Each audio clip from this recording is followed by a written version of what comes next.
এখানে কড়াইতে আমি কিছুটা তেল দিয়ে দিয়েছি আর তেলটা গরম হয়ে গেছে। এবার এখানে দিয়ে দেবো আমি কিছুটা জিরে ফোড়ন আর দিয়ে দেবো গোটা গরম মশলা, দারচিনি, লবঙ্গ, এলাচ। ফোড়নটা ভালো করে ভাজা হয়ে গেলে এখানে আমি কিছুটা মশলা পেস্ট অ্যাড করব। আমি কিছুটা আদা, কাঁচা লঙ্কা, টমেটো ভালো করে মিক্সিতে পেস্ট করে নিয়েছিলাম আর এর মধ্যে দিয়ে দিলাম একটু পরিমাণ মতো নুন।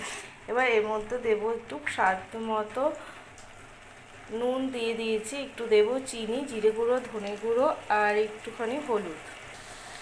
এখানে আমি দিয়ে দিয়েছি মশলাগুলো। এবার মশলাগুলো ভালো করে মিশিয়ে নেব। এবার সুন্দর করে মশলাটা কষিয়ে নেবো যতক্ষণ না মশলার কাঁচা গন্ধটা যায়। আর এর মধ্যে দিয়ে দেবো আমি কিছুটা চানা মশলা। এখানে আমি সানরাইজের চানা মশলাটা নিয়ে নিয়েছি, এই চানা মশলাটা কিছুটা দিয়ে দেবো। এবার মশলাটার সাথে আবারও খুব ভালো করে কষিয়ে নেব।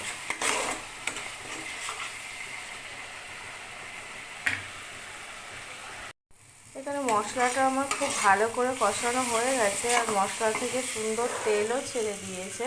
এবার এখানে যে আমি কাবলিটা সেদ্ধ করে রেখে প্রেসারে সেদ্ধ করে নিয়েছিলাম, আলু দিয়ে কাবলি ছোলাতে 4টে মতো সিটি দিয়ে নিয়েছিলাম। এবার মশলার সাথে এটা অ্যাড করব।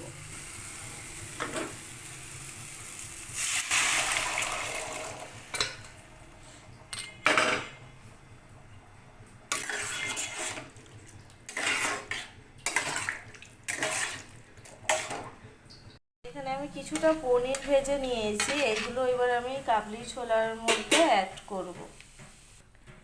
এখানে পনিরগুলো যে ভেজে নিয়ে আমি ছোলার মধ্যে মিশিয়ে দিলাম।